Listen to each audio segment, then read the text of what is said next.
اعوذ باللہ من الشیطان الرجیم بسم اللہ الرحمن الرحیم السلام علیکم ورحمۃ اللہ وبرکاتہ۔ طالب علم ساتھیوں، اس سے پہلے والی ویڈیو میں ہم نے سورہ بقرہ کی آیت نمبر 144 کا ترجمہ اور تفسیر پڑھی، جس کا لنک میں نے اس ویڈیو کے ڈسکرپشن میں شیئر کر دیا ہے۔ اس ویڈیو میں ہم سورہ بقرہ کی آیت نمبر 145 کا ترجمہ اور تفسیر پڑھیں گے اور قرآن کی روشنی میں اہم دینی مسائل بھی سیکھیں گے۔ فرمان عالی شان ہے کہ علم حاصل کرنا ہر مسلمان مرد عورت پر فرض ہے۔ اے اللہ ہمارے علم میں اضافہ فرما، آمین۔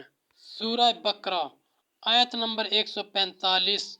وَلَا إِنْ أَتَيْتَ الَّذِينَ أُوتُوا الْكِتَابَ بِكُلِّ آيَاتٍ مَا تَتَبِعُوا قِبْلَتَكَ وَمَا أَنْتَ بِتَابِعٍ قِبْلَتَهُمْ وَمَا بَعْضُهُمْ بِتَابِعٍ قِبْلَةَ بَعْضٍ وَلَئِنِ اتَّبَعْتَ أَهْوَاءَهُمْ مِنْ بَعْدِ مَا جَاءَكَ مِنَ الْعِلْمِ إِنَّكَ إِذًا لَّمِنَ الظَّالِمِينَ۔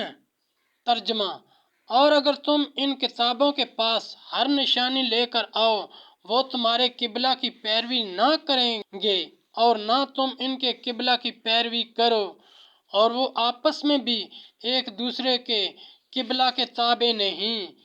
اور اسے سننے والے کسی باشند اگر تو ان کی خواہشوں پر چلا بعد اس کے کہ تجھے علم ہو چکا، تو اس وقت تو ضرور ستمگار ہوگا۔ سورہ بقرہ آیت نمبر 145 کی تفسیر: کیونکہ نشانی اس کو نافع ہو سکتی ہے جو کسی شبہ کی وجہ سے منکر ہو۔ یہ تو حسداً عناد سے انکار کرتے ہیں، انہیں اس سے کیا نفع ہوگا؟ معنی یہ ہے کہ یہ قبلہ منسوخ نہ ہوگا، تو اب اہل کتاب کو یہ طمع نہ رکھنا چاہیے کہ آپ ان میں سے کسی کے قبلہ کی طرف رخ کریں گے۔ ہر ایک کا قبلہ جدا ہے۔ یہود تو صخرہ بیت المقدس کو اپنا قبلہ قرار دیتے ہیں، اور نصارہ بیت المقدس کے اس مکان شرقی کو جہاں نفخ روح حضرت مسیح واقع ہوا۔ ساتھیو، ہم نے قرآنی تعلیمات کو دنیا کے کونے کونے میں پہنچانا ہے، اس لیے آپ بھی اپنے دوستوں اور اپنی فیملی کو میرا چینل قرآن ود ایڈیپیڈیا سبسکرائب کرنے کی دعوت دیجیے اور گھنٹی بجانا نہ بھولنا، تاکہ اگلی ویڈیو کا نوٹیفیکیشن آپ کو وقت پہ مل سکے۔